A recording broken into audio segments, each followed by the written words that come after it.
새로운 하루를 시작합니다. 하나님께서 오늘도 새로운 은혜를 주실 것입니다. 그 은혜가 저와 여러분의 삶 가운데 풍성하시기를 주님의 이름으로 축원합니다. 복음이 예루살렘과 온 유대와 사마리아와 땅끝 이방으로 퍼져나가고 있습니다. 놀라운 기적들을 경험한 초대교회는 고난이 사라진 것처럼 보였습니다. 하지만 예수님을 믿는다고 고난과 시련이 완전히 사라지는 것은 결코 아닙니다. 믿음의 시련과 시험이 지속적으로 다가옵니다. 당시 팔레스타인 지역을 통치하던 헤롯은 예루살렘 교회를 정치적으로 탄압하기 시작했습니다. 그는 먼저 요한의 형제인 야고보 사도를 참수했습니다. 그리고 이어서 예루살렘 교회의 지도자 중에 한 명인 베드로를 옥에 가두었습니다. 예루살렘 교회는 야고보를 잃었고 그리고 베드로마저 잃게 될 최대의 위기를 맞은 것입니다. 여러분, 이 위기 앞에서 초대교회는 어떻게 대응하고 있습니까? 이 위기 앞에서 교회는 긴급회의를 소집하거나 베드로를 구출하기 위한 결사대를 조직하지 않았습니다. 그들은 오로지 기도했다라고 성경은 증언합니다. 5절 말씀입니다. 이에 베드로는 옥에 갇혔고 교회는 그를 위하여 간절히 하나님께 기도하더라. 위기 속의 교회가 그리고 성도가 할 수 있는 일, 아니 해야만 하는 일은 바로 기도하는 것입니다. 예루살렘 교회는 현재의 위기와 베드로의 석방을 위해 간절히 하나님께 기도했습니다. 베드로가 쇠사슬에서 풀려나는 일은 불가능합니다. 그러나 하나님께는 불가능은 없습니다. 기도는 불가능을 뛰어넘게 합니다. 하나님께서 천사를 보내서 베드로가 묶인 쇠사슬을 풀어주셨습니다. 베드로를 감옥에서 건져주셨습니다. 사랑하는 여러분, 하나님께서는 어떠한 환경에서도 구원의 길을 열어주시는 전능하신 하나님이심을 우리는 기억해야 합니다. 단, 기도하고 구하는 자를 통해 하나님의 기적이 일어남을 우리는 믿어야 합니다. 그 믿음으로 기도할 때에 오늘 우리의 삶을 불가능해서 가능으로 열어주시는 하나님을 경험하게 될 것입니다. 그런데 여러분, 예루살렘 교회가 어떻게 기도했기에 베드로에게 옥문이 열리고 구원받는 응답을 경험할 수 있었을까요? 두 가지를 기억해야 합니다. 먼저는 간절함입니다. 간절함. 5절에 보면 간절히 기도했다라고 말씀합니다. 간절함은 기도를 응답받기 위한 필수 요소입니다. 열왕기상 17, 18장에 보면 엘리야가 간절히 기도했을 때에 3년 6개월 동안 땅에 비가 내리지 않았습니다. 그러나 다시 기도하자 하늘에서 비가 내려 땅에 열매가 맺혀졌습니다. 이 기도에 대해 야고보서 5장 17, 18절은 이렇게 기록합니다. 엘리야는 우리와 성정이 같은 사람이로되 그가 비가 오지 않기를 간절히 기도한즉 3년 6개월 동안 땅에 비가 오지 아니하고 다시 기도하니 하늘이 비를 주고 땅이 열매를 맺었느니라. 우리와 성정이 같았던, 우리와 동일한 인간이었던 엘리야를 통해 하늘을 열고 닫는 기도의 비결을 알려줍니다. 그것은 바로 간절함입니다.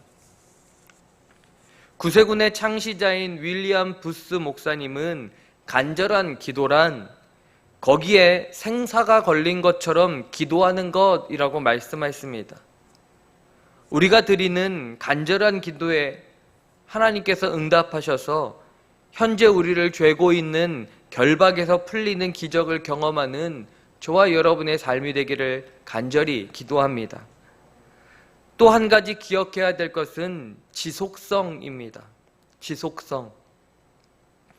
예루살렘 교회의 이 간절한 기도는 언제까지 지속되었습니까? 베드로가 천사의 도움으로 옥에서 나와 그들이 기도하던 마가의 집에 이르기까지 끝나지 않았습니다. 그들의 기도는 한 번의 집회로 끝나지 않았다라는 겁니다. 그들은 베드로가 풀려날 때까지 멈추지 않고 지속적으로 기도했습니다. 베드로가 석방되기까지 기도한 것입니다. 그렇다면 우리는 언제까지 기도를 지속해야 할까요?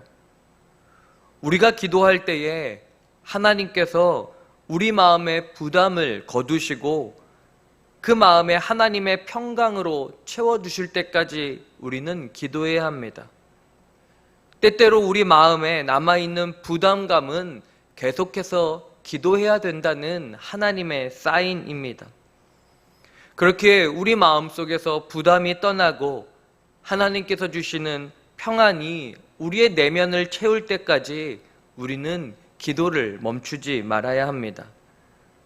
사랑하는 성도 여러분, 초대교회에 찾아온 영적 부흥의 한복판에서 시련의 광풍이 불어왔습니다. 야고보의 참수와 베드로의 투옥은 예루살렘 교회에 닥친 최대의 시련이자 위기였습니다. 하지만 이 최대의 위기 앞에선 교회는 기도의 무기가 있었습니다. 교회는 간절하고 지속적인 기도의 힘으로 하나님의 도우심으로 옥문이 열리고 문제와 시련이 해결되는 기적을 경험했습니다. 우리 누구나 인생에서 위기를 마주하게 됩니다. 여러 가지 인생의 위기 속에서 교회와 성도는 간절하고 지속적인 기도로 위기를 이길 수 있음을 확신해야 합니다. 하나님 앞에 문제를 내어놓고 맡기고 기도할 때에 하나님께서 위기 속에서 문제를 이기고 나갈 수 있는 길을 열어주실 것입니다. 간절히 바라기는 저와 여러분이 반드시 응답하신다는 기도의 확신으로 주어진 환경과 상황에 포기하지 말고 낙심하지 말고 응답을 기다리며 간절함으로 지속적으로 기도하는 삶을 살아나가게 되는 저와 여러분의 삶이 되시기를 주님의 이름으로 축원합니다. 기도하시겠습니다. 하나님 아버지, 감옥에 갇힌 베드로처럼 답답한 문제와 시련 속에 있더라도 낙심하거나 포기하지 않게 하여 주옵소서. 문제 너머에서 우리를 보고 계시는 하나님을 바라볼 수 있도록 영의 눈을 뜨게 하시고 그 하나님께 간절함으로 지속적으로 기도하는 삶이 되게 하여 주옵소서. 하나님의 뜻대로 간구할 때에 문제와 상황에 옥문이 열리며 구원받는 기도의 능력을 경험하는 우리의 삶이 될 수 있도록 성령님 인도하여 주시옵소서. 환우들의 영육간의 문제를 위해 교회가 함께 기도합니다. 새벽마다 간절함으로 포기하지 않고 지속적으로 기도하는 성도들의 기도가 모든 환우들을 살리는 기도가 되게 하여 주시옵소서. 1000번째 예물을 주님께 드립니다. 하루를 시작하며 모든 교우들이 하나님께 하루의 삶을 드리며 성령께서 인도해 주시기를 기도함으로 새날을 맞이하는 우리 홍남교회와 모든 성도들 삶이 되게 하여 주시옵소서.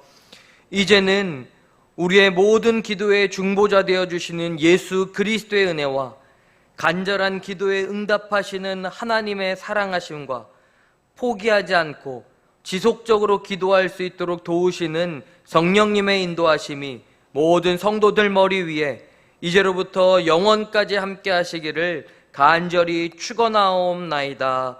아멘.